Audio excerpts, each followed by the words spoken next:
养兔朋友们大家好啊！今天这两个兔子是流鼻涕打喷嚏，今天咱们给它治疗一下哈，大家可以看一下哈，看一下鼻子湿湿的，这是流的透明状的鼻涕哈。这种的话就是波氏杆菌和巴氏杆菌混合感染了。兔子呼吸道在养兔当中，呼吸道的预防也是重中之重哈，大家千万要记住了。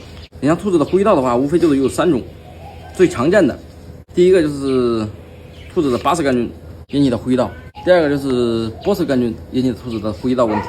还有一个肺炎克雷波氏杆菌，肺炎克雷波氏杆菌主要表现为也是有白色的浓鼻涕，但是它已经转化为肺炎了。给大家讲一下这个巴氏杆菌和波氏杆菌哈。巴氏杆菌和波氏杆菌的话，一个在上呼吸道，一个在下呼吸道。巴氏杆菌和波氏杆菌在什么样的条件下，兔子会爆发这个巴氏杆菌和波氏杆菌？我给大家讲一下啊。当我们这个兔子休凉，然后天气忽冷忽热，或者咱们的兔转氨气物质过重，巴氏杆菌和波氏杆菌在正常情况下它是不发病的哈。还有就是说，咱们长途运输的兔子，远地区引种的兔子到家之后，第一，它这个长途运输之后拥挤，还有就是到家之后应急，还有就是说咱们饲养喂养的方法不一样，造成兔子的应急，都会造成这个兔子的巴氏杆菌和波氏杆菌大量滋生，它是病毒性的，然后引起兔子这个流鼻涕打喷嚏。有的兔子是流那个白色粘液状的鼻涕，有的兔子它流这个是透明状的鼻涕。还有就是说咱们饲养管理不当，还有的话就是说兔子有这个体内外虫、球虫、大肠杆菌，造成这个兔子机体免疫力下降。当这个兔子有体内外虫，兔子有这个球虫和大肠杆菌的时候，还有就是说兔子有胃食梭菌呢、轮状病毒，造成这个兔子机体免疫力下降，然后兔子它就会爆发这个巴氏杆菌和波氏杆菌哈。像巴氏杆菌、波氏杆菌，咱们长期不给它治疗的话，它就会慢慢转化为肺炎。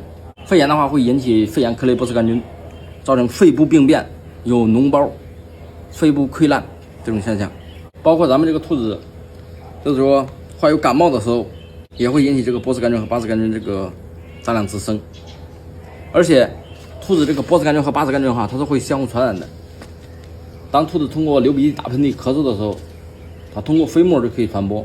特别是小兔子，3个月以下的兔子有一个感染，其他的兔子会陆陆续续发生。冬季的话，发病率会更高哈。今天咱们给它治疗一下哈，咱们用的就是这2种，打1斤就可以搞定了哈。不管是兔子鼻炎、肺炎，都可以搞定哈。打的时候手法也非常简单哈。咱们抓着兔子耳朵，一个用1只手抓着兔子耳朵，然后抓着它这个腿，它就不会动了哈。打1斤就可以搞定了哈。呼吸道的预防也是重中之重哈，大家一定要记住了。因为咱们在养兔当中，呼吸道的伤亡率的话，也可以达到80%、90%。像兔子一开始如果是流鼻涕、打喷嚏，咱们没有给它管，它这个兔子是慢性的，慢性的话会慢慢引起肺炎，特别是大兔子，大兔子慢性肺炎是最厉害的，无缘无故就伤亡了。特别是咱们平时养殖当中，这个兔子咱们不仔细观察，特别是咱们在养兔当中哈，不仔细观察，你们根本就看不到这个兔子流鼻涕、打喷嚏。咱们在养兔当中进兔转的时候，一定要仔细观察，看有没有兔子流鼻涕、打喷嚏。这些发现了之后，咱们一定要针对性去给它治疗，因为它这个呼吸道的传染也是非常厉害的。兔子的呼吸道问题也是非常好解决的哈。像咱们在养殖当中，兔子呼吸道问题预防的话，2个月给它预防1次就可以了。大家在养兔中一定要记住，预防永远大于治疗。养兔子久防一养，这才是最关键的。大家可以点赞收藏一下啊，以免用的时候找不到了。包括咱们平时预防的话，怎么预防？第一，保持兔舍通风干燥，氨气物质不能太重，兔舍不能养兔子场地不能太拥挤。